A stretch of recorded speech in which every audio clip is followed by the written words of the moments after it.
चांदोबा महाभारत प्रथम भाग परीक्षिताचा शाप। नैमिषारण्यामध्ये ऋषींचे समूह निवास करत होते। त्या ऋषींचे कुलपती शौनक महामुनी होते। त्यांनी एकदा 12 वर्षांपर्यंत चालणारा सत्रयाग केला। अनेक महर्षी मिळून तो यज्ञ करत असताना तेथे रोमहर्षणाचा पुत्र उग्रश्रवा नावाचा सूत आला। सूताला ठाऊक नसलेली अशी कोणतीही पुराणकथा नव्हती।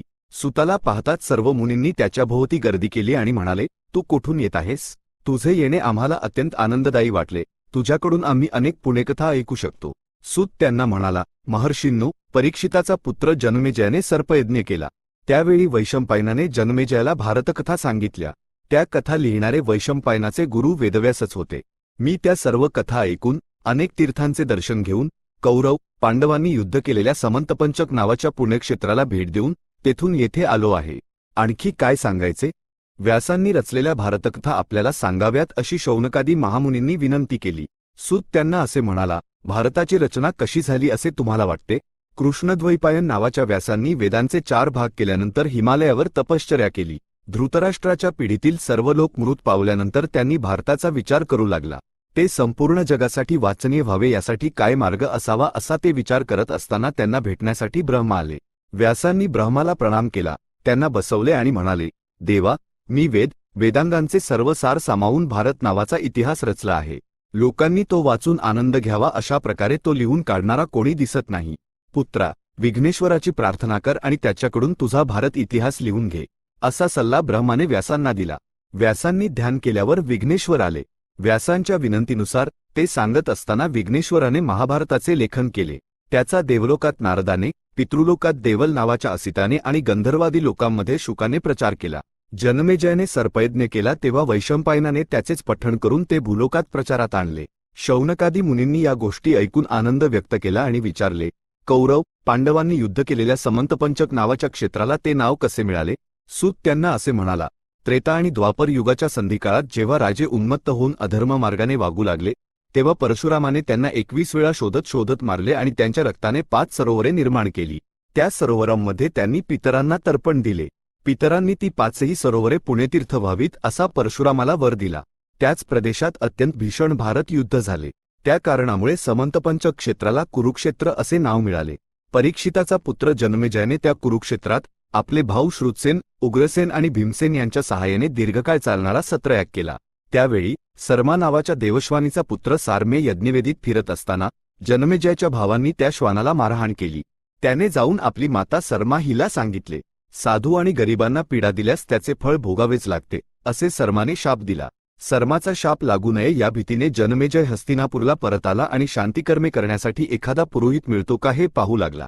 एकदा तो अरण्यात शिकार करायला गेला असता तिथे त्याला श्रुतश्रव्याचा आश्रम दिसला। श्रुतश्रव्याला सोमश्रवा नावाचा पुत्र असल्याचे समजल्यावर जन्मेजयाने विचारले, आपण आपल्या पुत्राला माझा पुरोहित म्हणून देऊ शकाल का? माझ्या पुत्राचा एक नियम आहे, ब्राह्मण जे काही मागेल ते माझा पुत्र देऊन टाकतो।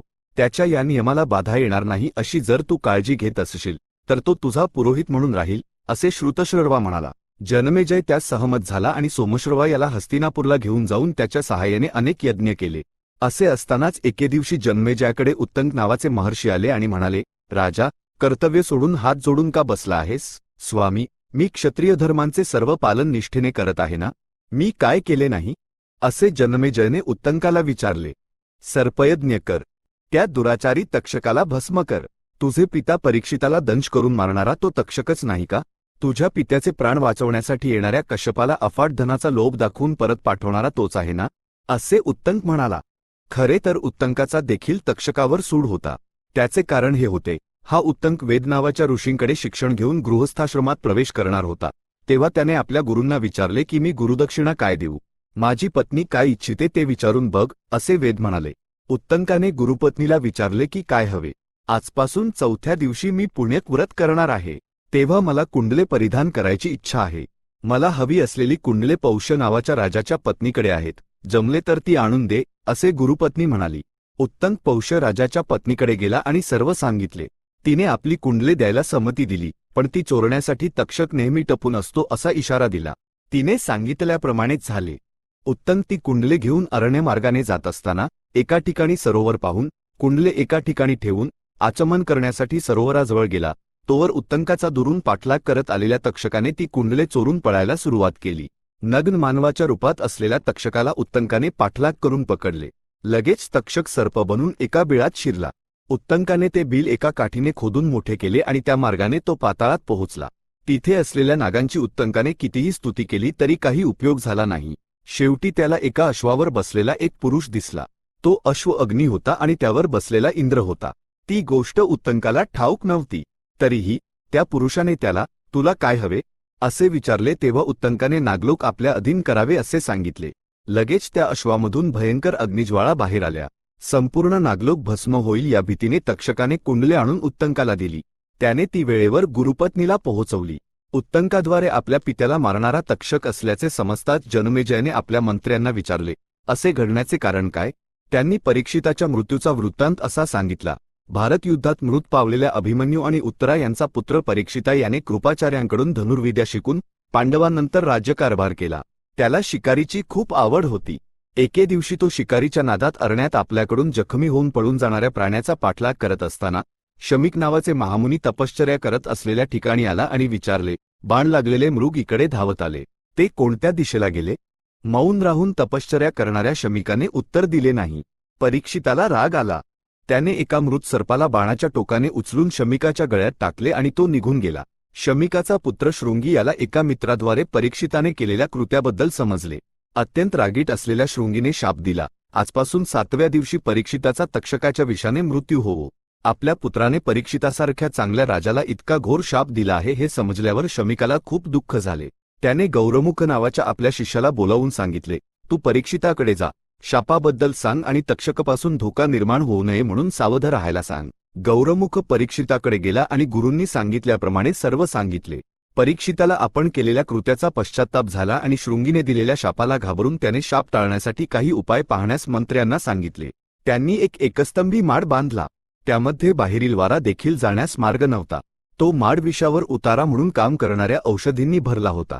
विषवैद्यांना आणि मंत्रसिद्धांना बोलावले गेले. राजासह सर्व मंत्री त्या माडामध्ये राहू लागले. 6 दिवस कोणताही धोका निर्माण न होता निघून गेले. 7व्या दिवशी कश्यप नावाचा ब्राह्मण परीक्षिताला मिळालेल्या शापाबद्दल ऐकून तक्षकाने दंश केल्यास राजाचे प्राण वाचवण्यासाठी निघाला होता. तक्षक देखील राजाला दंश करण्यासाठी कोणता मार्ग असावा याचा विचार करत होता. तो ब्राह्मणाच्या वेशात येत असताना कश्यपाला भेटला आणि त्याचे येण्याचे प्रयोजन जाणून घेतले. कश्यप तक्षकाला म्हणाला, मला सर्पविषावर उतारा ठाऊक आहे. माझ्या मंत्रशक्तीने मी सर्पदंशामुळे मृत झालेल्यांना पुन्हा जीवित करू शकतो. राजाला जर तक्षक चावला तर त्यांना मी पुन्हा जीवित केल्यास मला अफाट धन आणि कीर्ती मिळेल. मान्यवर, मीच तक्षक आहे. माझ्या विषाने मृत झालेले भस्म होऊन जातात. ते तुझ्या मंत्रांनी पुन्हा जीवित होणार नाहीत. तू परत जा, असे तक्षक म्हणाला. कश्यप तयार झाला नाही. तक्षकाने जवळच असलेल्या एका वटवृक्षाला दंश केला आणि आपल्या विषाग्नीने त्याला भस्म करून टाकले. लगेच कश्यपाने आपल्या मंत्राने त्याला पूर्वीसारखे केले. माझ्या विषावर तू उतारा देऊ शकशील, पण शापावर उतारा देऊ शकशील का? राजा जे धन देईल त्यापेक्षा खूप जास्त धन मी तुला देतो. परत जा, असे म्हणून तक्षकाने कश्यपाला लोभ दाखवून धन देऊन परत पाठवले. त्यानंतर तक्षकने काही नागांना मुनिकुमारांच्या रूपात परीक्षिताकडे पाठवले. ते फळे आणि फुले घेऊन परीक्षिताकडे गेले. त्यांनी दिलेल्या फळांपैकी एक परीक्षिताने फोडले. त्यामध्ये एक छोटा कीटक दिसला.